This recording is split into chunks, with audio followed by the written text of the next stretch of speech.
મોડાસા શહેરમાં રમતગમત દિવસ તરીકે શાળાઓમાં ઉજવણી કરવામાં આવી।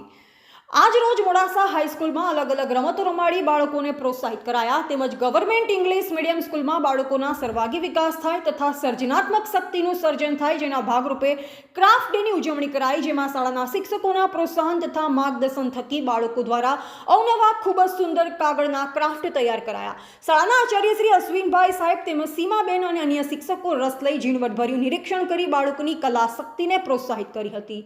રિપોર્ટર અજય ભાટિયા।